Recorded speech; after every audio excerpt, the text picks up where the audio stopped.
জামালপুরের পূজা মণ্ডপ থেকে প্রস্তুতির বিস্তারিত জানাতে যোগ দিচ্ছেন সহকর্মী তানভীর আহমেদ। তানভীর, জামালপুরে এবার কতটি মণ্ডপে পূজা অনুষ্ঠিত হতে যাচ্ছে, পাশাপাশি জানাবেন পূজার শেষ মুহূর্তের প্রস্তুতি কি পর্যায়ে রয়েছে?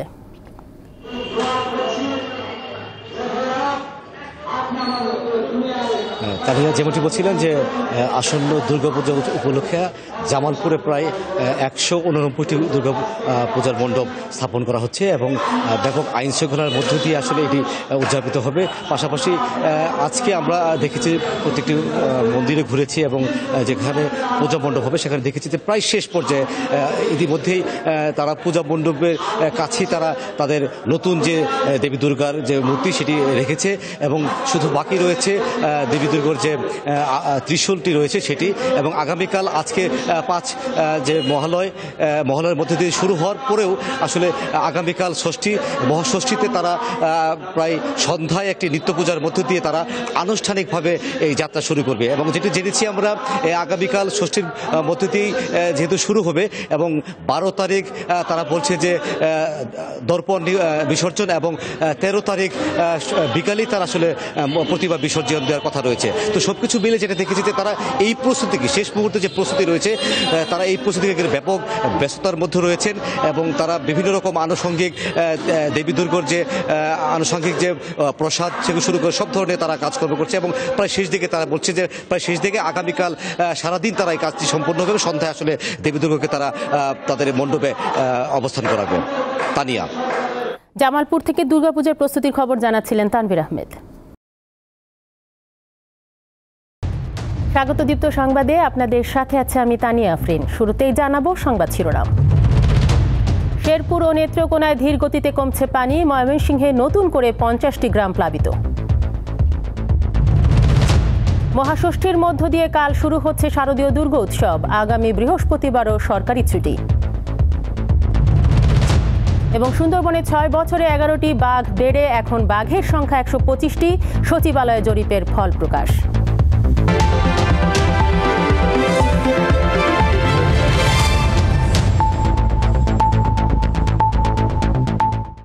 দেখছিলেন শিরোনাম, এবারে পুরো খবর। শেরপুর ও নেত্রকোনায় ধীর গতিতে কমছে বন্যার পানি, তবে ময়মনসিংহের পরিস্থিতি অবনতি হয়েছে। দুর্ভোগ পোহাচ্ছেন পানিবন্দী প্রায় 2 লাখ মানুষ। ময়মনসিংহের হালুয়াঘাট, ধোবাউড়া ও ফুলপুর উপজেলায় সকাল থেকে থেমে থেমে বৃষ্টি হচ্ছে। দুর্গতদের মাঝে শুকনো খাবার ও বিশুদ্ধ পানির চরম সংকট দেখা দিয়েছে। এদিকে সোমবার থেকে সীমান্তবর্তী 5টি ইউনিয়নে পানি নামতে শুরু করলেও এই পানি নেমে ভাটির দিকে নতুন করে প্লাবিত হয়েছে আরও অন্তত 50টির মতো গ্রাম। উপজেলার প্রাথমিক বিদ্যালয়, মাধ্যমিক বিদ্যালয়গুলোকে আশ্রয় কেন্দ্র হিসেবে ঘোষণা করা হয়েছে। আশ্রয় কেন্দ্রগুলোতে এখন আশ্রয় নিয়েছে নারী ও শিশুসহ 2000 মানুষ। 3 উপজেলায় 63 মেট্রিক টন চাল ও নগদ 7 লাখ টাকা সহায়তা দেওয়া হয়েছে।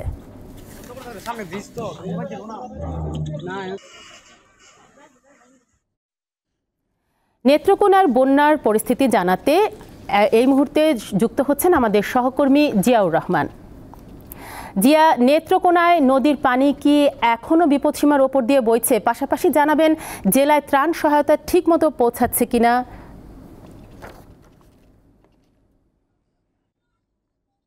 আফরিন, আপনাকে ধন্যবাদ। নেত্রকোনার সর্বশেষ যে বন্যা পরিস্থিতি সেটি হচ্ছে নেত্রকোনার যে প্রধান নদ নদীগুলো রয়েছে এর মধ্যে সোমেশ্বরী, কংস, উবধাকালী এবং ধনু নদ, এসব নদীর পানি কিন্তু গত 2 দিন ধরেই ধীর গতিতে কমতে শুরু করেছে। এর মধ্যে উবধাকালী যে নদীটি রয়েছে সেটি একেবারেই ভারতের মেঘালয় সংলগ্ন। এই নদীর পানি যদিও কমছে, তারপরও আজকে সর্বশেষ আমরা যে তথ্যটি পেয়েছি সেই তথ্য মোতাবেক আমাদেরকে পানি উন্নয়ন বোর্ডের নির্বাহী প্রকৌশলী জানিয়েছেন যে উবধাকালী নদীর পানি কিন্তু এখনো বিপদসীমার 23 সেন্টিমিটার উপর দিয়ে প্রবাহিত হচ্ছে। এছাড়া এই জেলার সবচেয়ে যে 5টি উপজেলার নিম্নাঞ্চল প্রায় শতাধিক গ্রাম জলমগ্ন রয়েছে। এসব গ্রামের লক্ষাধিক মানুষ কিন্তু চরম দুর্ভোগে রয়েছেন। তারা বিশেষ করে গোখাদ্য এবং শিশু খাদ্য সহ তারা বিশুদ্ধ পানির সংকটে রয়েছেন। তো জেলা প্রশাসক বনানী বিশ্বাস আমাদেরকে যেমনটি জানিয়েছেন যে সরকারের পক্ষ থেকে যত ধরনের সহযোগিতা করা দরকার তারা কিন্তু যতক্ষণ না পর্যন্ত এই পানি কমে যাচ্ছে কিংবা এই যে বন্যা কবলিত এলাকার মানুষ যতক্ষণ না পর্যন্ত তারা স্বাভাবিক জীবনে ফিরে আসছে, ততক্ষণ পর্যন্ত কিন্তু সরকারি সব ধরনের সহযোগিতা চালিয়ে যাবেন, তিনি আমাদেরকে এমনটি জানিয়েছেন।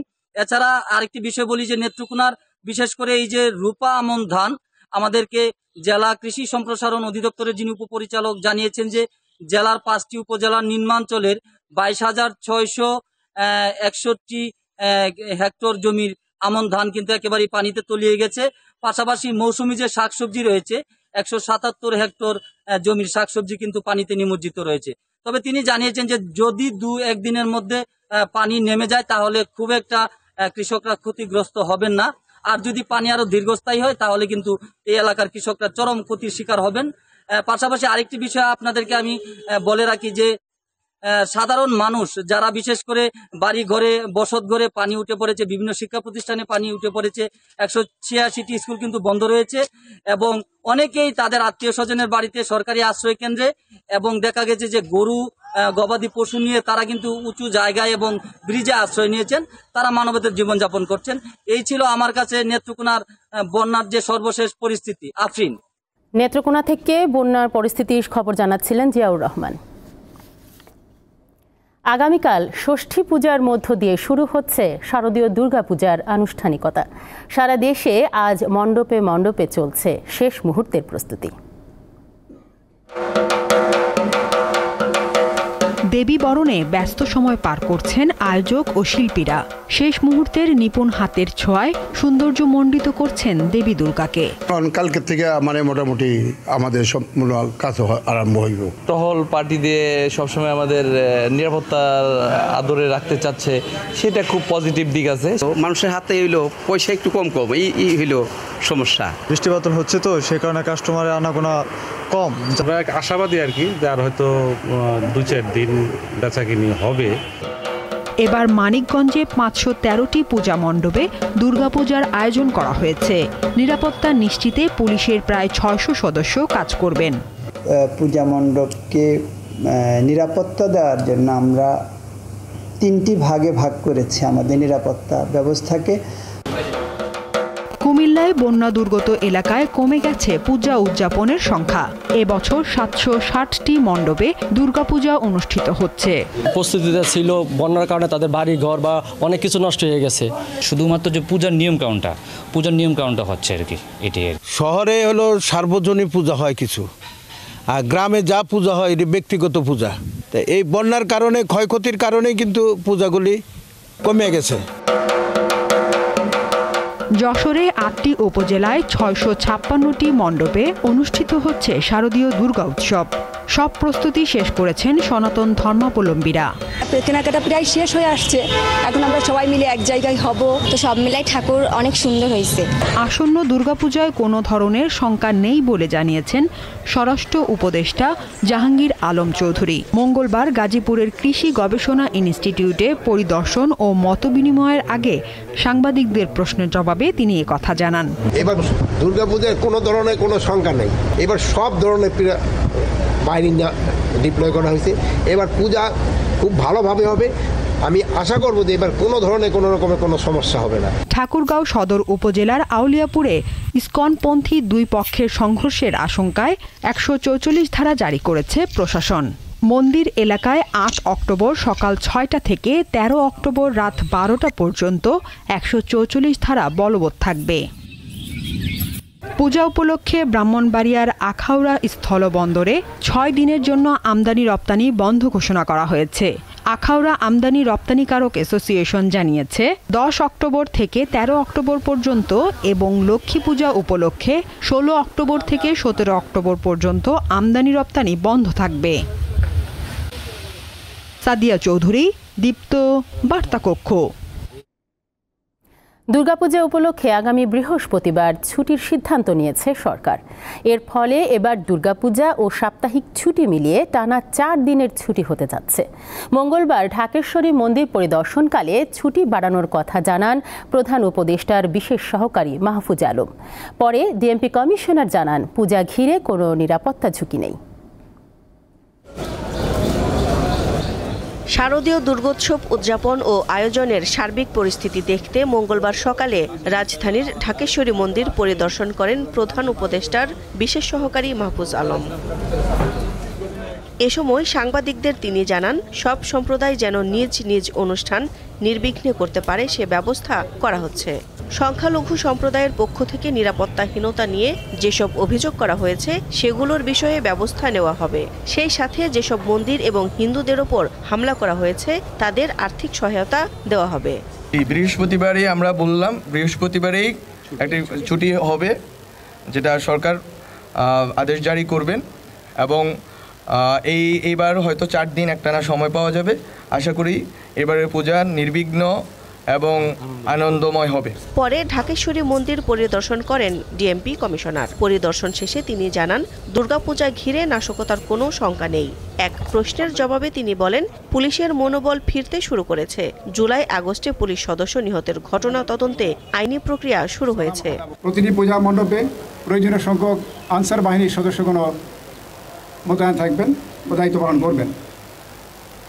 একই সাথে আমাদের সশস্ত্র বাহিনীর সদস্যগণ সহ র্যাব ফোর্সের সদস্যরাও তাদের টহল কার্যক্রম এবং অন্যান্য যে নিরাপত্তামূলক কার্যক্রম করবেন। সরকারের এসব পদক্ষেপ নিয়ে সন্তোষ প্রকাশ করেছে বাংলাদেশ পূজা উদযাপন পরিষদ ও সার্বজনীন পূজা কমিটি। ঢাকেশ্বরী মন্দিরে সংবাদ সম্মেলনে তারা এ সন্তুষ্টি জানান।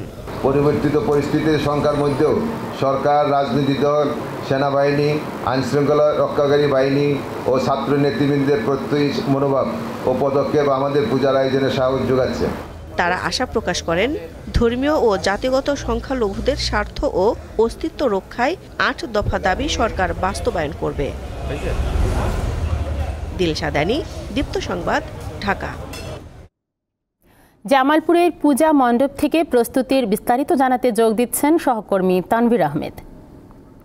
তানভীর, জামালপুরে এবার কতটি মণ্ডপে পূজা অনুষ্ঠিত হতে যাচ্ছে? পাশাপাশি জানাবেন পূজার শেষ মুহূর্তের প্রস্তুতি কি পর্যায়ে রয়েছে?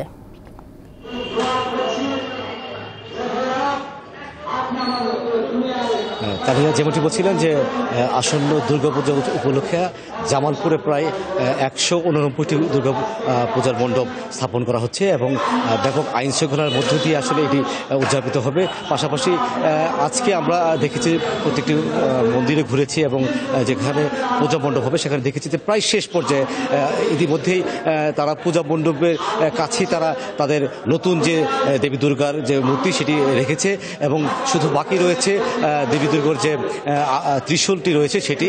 এবং আগামীকাল আজকে 5 যে মহালয়ের মধ্যে দিয়ে শুরু হওয়ার পরেও আসলে আগামীকাল ষষ্ঠী, মহাষষ্ঠীতে তারা প্রায় সন্ধ্যায় একটি নিত্য পূজার মধ্য দিয়ে তারা আনুষ্ঠানিকভাবে এই যাত্রা শুরু করবে। এবং যেটি জেনেছি আমরা আগামীকাল ষষ্ঠীর মধ্য দিয়েই যেহেতু শুরু হবে এবং 12 তারিখ তারা বলছে যে দর্পণ বিসর্জন এবং 13 তারিখ বিকালেই তারা আসলে প্রতিমা বিসর্জন দেওয়ার কথা রয়েছে। তো সবকিছু মিলে যেটা দেখেছি যে তারা এই প্রস্তুতিকে, শেষ মুহূর্তে যে প্রস্তুতি রয়েছে, তারা এই প্রস্তুতিকে ব্যাপক ব্যস্ততার মধ্যে রয়েছেন এবং তারা বিভিন্ন রকম আনুষঙ্গিক দেবী দুর্গার যে আনুষঙ্গিক যে প্রসাদ সেগুলো শুরু করে সব ধরনের তারা কাজকর্ম করছে এবং প্রায় শেষ দিকে তারা বলছে যে প্রায় শেষ দিকে আগামীকাল সারাদিন তারা এই কাজটি সম্পন্ন হবে। সন্ধ্যায় আসলে দেবী দুর্গাকে তারা তাদের মণ্ডপে অবস্থান করাবে।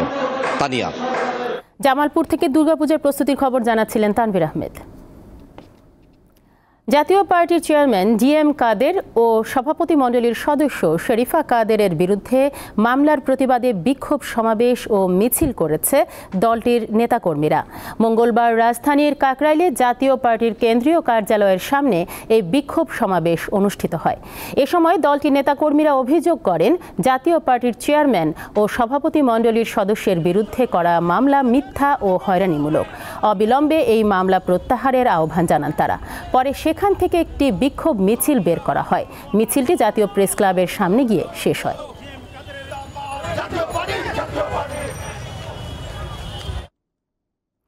সুন্দরবনের বাংলাদেশ অংশে বাঘের সংখ্যা বেড়ে হয়েছে 125টি।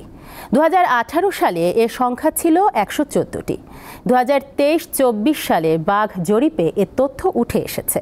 মঙ্গলবার সচিবালয়ে জরিপের ফল প্রকাশ করেছে পরিবেশ, বন ও জলবায়ু পরিবর্তন মন্ত্রণালয়। রয়্যাল বেঙ্গল টাইগার, সুন্দরবনের বাঘ হিসাবে পৃথিবী জুড়ে যার পরিচিতি। বিশ্ব ঐতিহ্যে এই ম্যানগ্রোভ বনের অন্যতম আকর্ষণ ও ডোরাকাটা জাতীয় এ পশুটি। তবে দুঃখের বিষয়, জলবায়ু পরিবর্তন, সমুদ্রপৃষ্ঠের উচ্চতা বৃদ্ধি ও আবাসস্থল ধ্বংসের ঝুঁকিতে থাকায় কমছে এ প্রাণীর সংখ্যা। বন বিভাগের তথ্য অনুযায়ী 2004 সালে বাঘের সংখ্যা ছিল 440টি। পরে 2015-তে 106 ও 2018 সালে 114টি বাঘ থাকার তথ্য জরিপে পাওয়া যায়। 2013 সালের জানুয়ারি থেকে 2024 সালের মার্চ পর্যন্ত একটি জরিপ চালায় বন বিভাগ। এতে সুন্দরবনের সাতক্ষীরা, খুলনা, চাঁদপাই ও শরণখোলা এলাকার 605টি গ্রিডে স্বয়ংক্রিয় ক্যামেরা বসিয়ে বাঘের তথ্য নেওয়া হয়। মঙ্গলবার সচিবালয়ে জরিপের তথ্য প্রকাশ করে বন, পরিবেশ ও জলবায়ু পরিবর্তন মন্ত্রণালয়।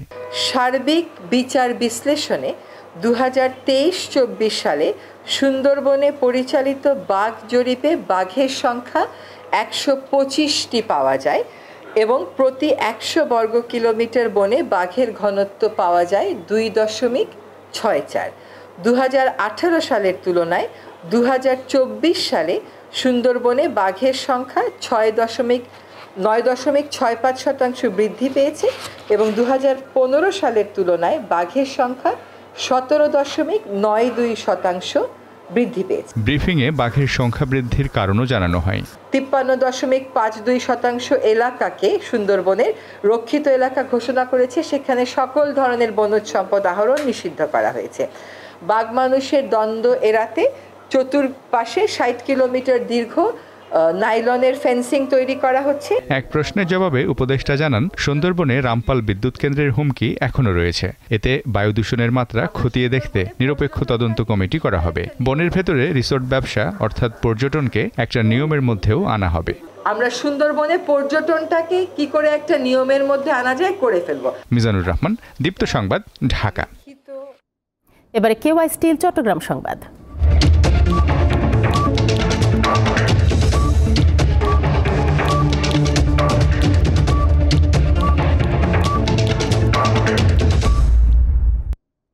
চট্টগ্রাম বন্দরকে পুরোপুরি অটোমেশনের আওতায় আনার সুপারিশ করা হবে বলে জানিয়েছেন নৌ উপদেষ্টা এম শাখাওয়াত হোসেন।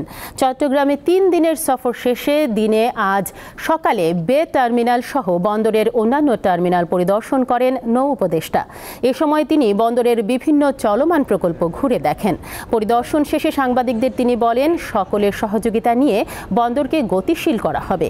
সকল দুর্নীতির খবর তার কাছে আছে দাবি করে নৌ উপদেষ্টা বলেন, তদন্ত করে দোষীদের বিচারের আওতায় আনা হবে।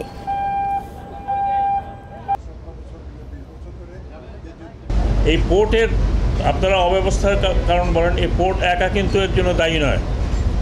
এইখানে 20 বছরের কন্টেইনার পড়ে আছে, 20 ইয়ার্স। এই পোর্ট স্পেস যদি অকুপেশনে থাকে এরকমভাবে, তাহলে এই পোর্টের কার্যকারিতা কিভাবে বাড়বে? আবার 22 ইয়ার্স এই কন্টেনারগুলো পড়ে আছে, এগুলো নিলাম করার কথা।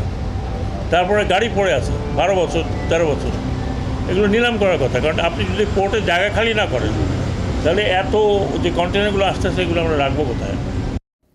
ভোলায় একটি আগ্নেয়াস্ত্র ও 6টি দেশীয় অস্ত্রসহ রাসেল বাহিনীর 2 ডাকাতকে আটক করেছে কোস্টগার্ড। সোমবার গভীর রাতে জেলার সদর উপজেলার চর রাসেল এলাকায় অভিযান পরিচালনা করে ভোলা কোস্টগার্ড দক্ষিণ জোন। দুপুরে ব্রিফিংয়ে কোস্টগার্ড জানায়, বেশ কিছুদিন ধরে ভোলা জেলার সদর উপজেলার ইলিশা এলাকার মেঘনা নদী এবং তৎসংলগ্ন চরে কুখ্যাত রাসেল বাহিনীর সক্রিয় সদস্য মোফাজ্জল ও আব্দুল বাতেন স্থানীয় জনগণ ও জেলেদের জিম্মি করে চাঁদাবাজি, জমি দখল ও বিভিন্ন অপকর্ম করে আসছিল।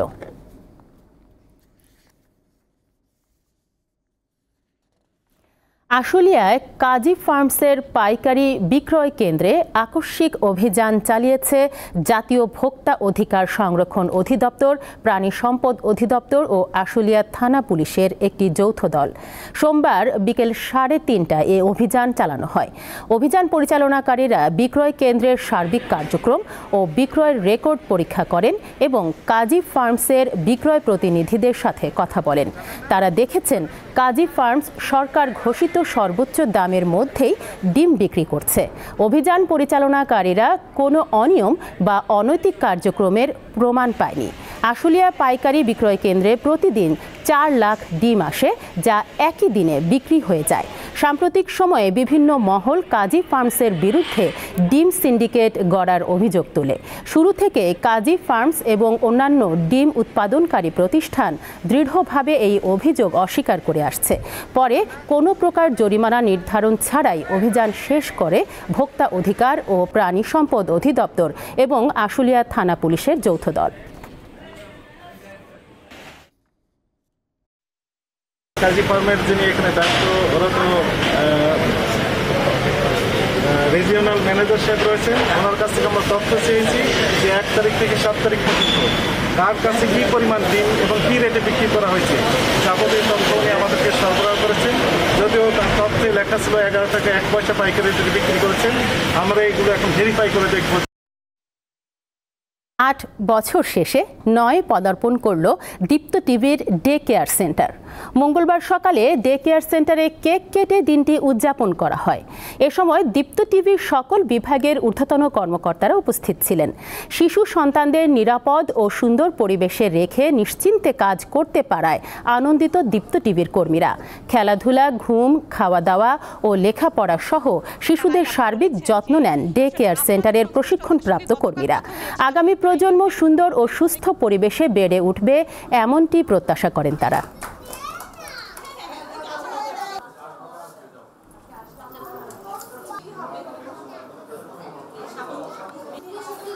পদার্থবিজ্ঞানে এ বছর নোবেল পুরস্কার পেলেন মার্কিন বিজ্ঞানী জন জে হোপফিল্ড এবং কানাডার বিজ্ঞানী জিওফ্রে হিন্টন। মঙ্গলবার এই 2 নোবেল বিজয়ীর নাম ঘোষণা করে royal Swedish academy of sciences.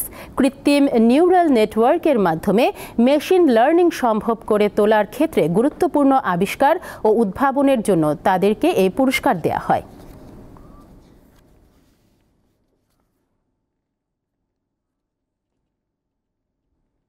খেলার খবর। ভারতের বিপক্ষে 3 ম্যাচে টি-20 সিরিজের দ্বিতীয় ম্যাচে কাল মাঠে নামবে বাংলাদেশ।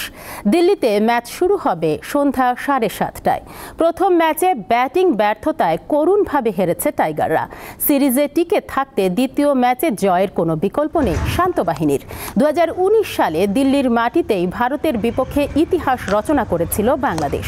প্রথমবারের মতো ভারতকে টি-20তে হারিয়েছিল লাল সবুজের দল। এবার সেই মাটিতে গোয়ালিয়রের দুঃস্বপ্ন কাটিয়ে নিজেদের ফিরে পাওয়ার আশায় নামবে বাংলাদেশ।